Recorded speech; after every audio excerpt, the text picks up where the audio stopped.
Like, you think about it, every now and then you come across a website or hear an advertisement on TV and you go, hey, that's me. I've got that problem. And it really resonates. Your marketing isn't going to resonate with every person that listens to it, because we can get really hooked up on followers or how many people have opened my email, those types of things. But really, it just needs to resonate with a specific person who has a problem at a specific time.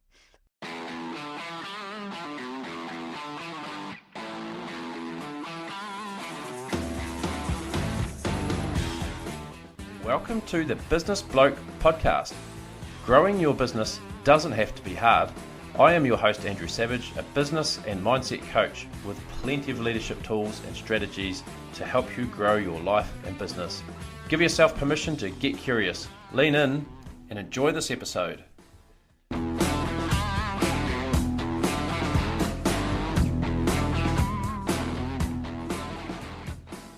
Hey, welcome to this second podcast in the series of 6 that helps you strategize your business. And this one's all about marketing, because sometimes we get stuck trying to figure out how to actually communicate the thing we want to sell or the service that we want to sell to our customers. And we do run the risk of sometimes falling in love with our product or our service instead of falling in love with the person that we're trying to sell it to. So this is based on Donald Miller's story branding framework, and it comes from Hollywood screenwriters and how they actually encapsulate people to watch movies and keep you enthralled to movies for 3 or 4 hours. And what it is basically taking your customer on a bit of a journey. Your customer or a character in any movie has a problem, and you can't unsee this now when you go to a movie, but you watch a movie now and it follows this script. The movie usually starts with a bit of an intro and introduces the character, and then they have a problem and it unlocks something in your mind, right? You're like, oh my goodness, how's this person going to overcome this problem? Well, what usually happens is they meet a guide, and the guide gives them a bit of a plan. The guide is usually someone who maybe has been there and done that before, gives them a plan, calls them to action, like, you got to go out and do this thing. It ends in success, helps them avoid failure, and it transforms them from where they are to where they want to be. And this is how we position our marketing, by following this kind of framework. Like, you think about it, every now and then you come across a website or hear an advertisement on TV and you go, hey, that's me. I've got that problem. And it really resonates. Your marketing isn't going to resonate with every person that listens to it, because we can get really hooked up on followers or how many people have opened my email, those types of things. But really, it just needs to resonate with a specific person who has a problem at a specific time. This ad that resonates, that you've heard on the radio or whatever, quite often you've actually heard that ad dozens of times before, but you've never really noticed it. It's said that people will actually may have heard or seen your marketing 8 times before they realize that it's actually for them. I think about, I got a spider spray done recently on my house, which I get done every year, but I'm not that organized, and I don't sort of put it in my calendar and go, right, first week of March every year, I'm going to do a spider spray. What usually happens? Well, we normally have some sort of spider epidemic or something like that, and we get a bit excited. The kids maybe come screaming in, oh my God, there's a shower and the spider in the shower. Or usually the catalyst for me calling the spider spray guy is I have to get out of bed half an hour after being asleep, because one of the kids has got a spider in their sock drawer. They're trying to get ready for school, and Harry the huntsman jumps out at them, and you go, oh geez, I've had enough of this. So you, in the morning, you Google the spider guy, but you really can't quite remember who it was that you got last year. So this happens to me. So you get hold of the spider guy. I think it's the same guy I had last year. I'm pretty sure. You ring him, you say, hey, it's me here. I don't know if you've been here before, but, and he goes, yeah, I know you, me. And anyway, it's the same guy. And then you turn around after hanging up the phone to said Spider-Man, and there's actually a fridge magnet or something you've been looking at for the last 12 months anyway. So it's really about having the problem, the solution, and it's all about the timing as well. But that's okay that's why it's sort of okay to lose a few subscribers. You will lose them because they don't think that they have the problem that you're offering the solution to. So sometimes you lose subscribers, and that's all right.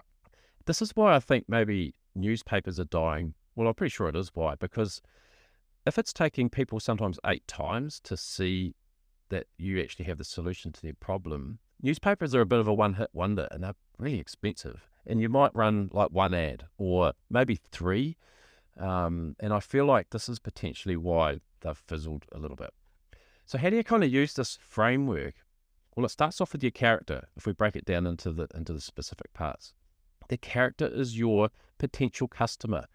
Maybe you have a product, or maybe you are building one, and finding that niche is sometimes the biggest challenge, but you really have to figure out, who is this character? Brainstorm, right? Actually, you can write a story about your avatar. Say your ideal customer is Bob, and Bob is a farmer or a spray contractor. Let's look at spraying or something like that, for example. What is Bob's specific problem? Well, Bob is getting up at 3 or 4 o'clock in the morning to beat the wind, and he loads up his chemical and then it blows, right? So he's got all this chemical on board. While he's got up early and he's loaded up some chemical, maybe he's gone into the paddock and unfolded, and then the winds come up and he just hasn't got a good enough forecasting app. Maybe you've positioned yourself as the forecasting app people, and this is an ag tech product that you're going to roll out to farmers or to spray contractors. So your character is Bob. Bob is a farmer or he's a spray contractor. Bob has 3 kids and a family, and you've got to get real specific, right? Because that's actually relevant.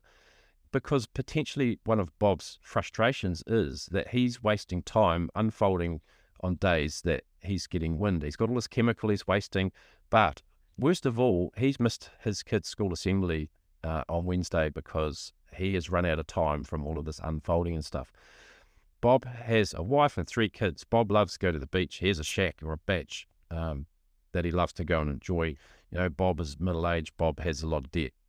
Whatever. Get real specific about who Bob is and what a day in the life of Bob looks like, because this is going to help you unleash some of those solutions. And what are Bob's real problems? You can dig into those too. Like, his problem is he's got lots of chemical left over. He's burning a lot of money on wasted chemical, but most of all, he's wasting a lot of time. So those are really good things to dig into. Actually write a real good story about the day in the life of your ideal customer. Then what happens? Your character, they meet a guide, right? This is Batman and Robin and Bilbo and Frodo. The guide, he is someone, or sorry, she, them, they, them, her, him, someone who shows empathy. So we get it. We've been there before, right? I've been where you've been, and I know it sucks.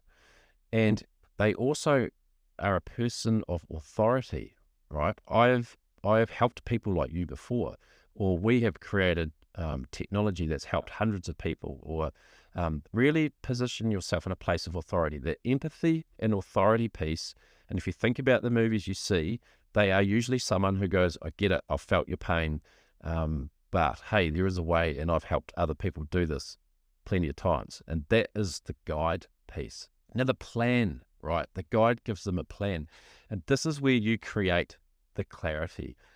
The brain is wired to conserve energy. If there is not a clear and simple plan, we switch off, right? We can handle any objections at this point too. Like, think about your customer journey. If you want them to purchase from you, say you've designed this app for Bob, and this app is a system that Bob can sit down the night before and he can know to the 30 minutes when it's going to blow.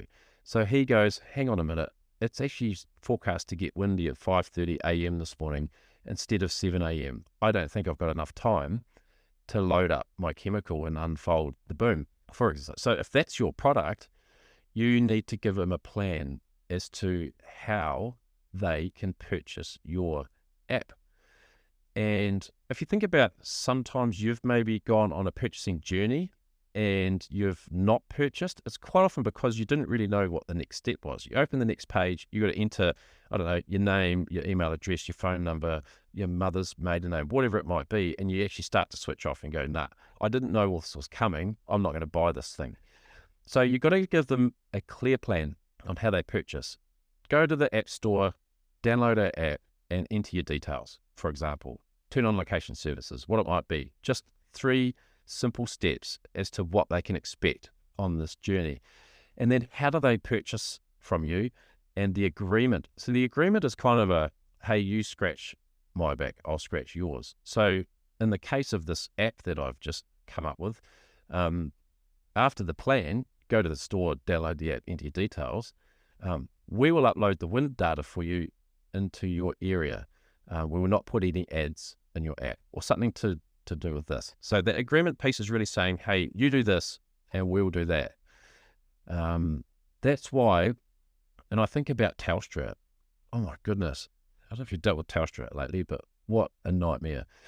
But if you have one of those push button systems thing, you've lost your customer straight away, but let alone, hey, push 1 for sales and then 2 for service, and then you get into service, oh no, you're welcome to service, now push 1 to speak to Jim and 3 to meet Bob, and so you push 3 to talk to Bob, and then you get the idea. But those push button things are a really great way to switch customers off.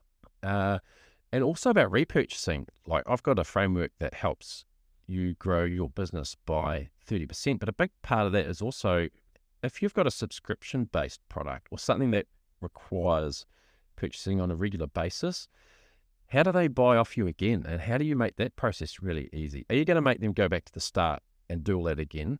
Or is there a really simple process to get people to re-buy? And I think about my favorite coffee. I've got a coffee that I really like that I've purchased off a business, but it's really hard to buy it again. Like, this process just should be easy. They should nearly just send it to me. Yeah, so I actually don't end up buying the coffee as regular as I should because it's just too difficult. So it's basically that 3 steps in that you then call it to action. So they kind of know what the plan is. They know that you've got an app. They know that you're going to upload some stuff. How do you actually get them to buy the thing? 3 steps that calls them to action, and only 3 because the brain is wired to conserve energy. And kind of like the mission statement, if you haven't listened to that, 3 is a bit of a magic number, eh? The 3 wise men, 3 little pigs, 3 amigos. 3 and story go together. And it's because, and if you've got any kids, you'll know this, because we walk out the door and give them 5 things to do while you're gone. And how many do they do? Sometimes they do 1. So 3 is heaps. So you want to buy my spray app. We've told you what will happen if you do. Well, chat with us, download the app, enter your details. Or it could be push buy now, enter your credit card, we'll send you the details, or whatever it might be. 3 little steps that calls them to action. And you also say what happens. So you've told me what 3 things I can do. What does that mean? Well, you'll now have accurate wind data the night before you set off spraying. Oh, sweet. So if I do this plan, I'll get that. And this is kind of why Amazon is so successful, right? They had this dream of a one-click purchase. But if you haven't bought anything off Amazon, once you've got yourself in that system, it's pretty quick. It's actually frightening. It's you can buy something so fast, and you think, holy smoke, how have they done that? They're taking my money. And that's basically the key, is that clear plan, a real clear call to action, and an agreement as to what will happen if they do. We then talk about the success. What does the success look like? Success looks like wasting less chemical for old Bob the sprayer.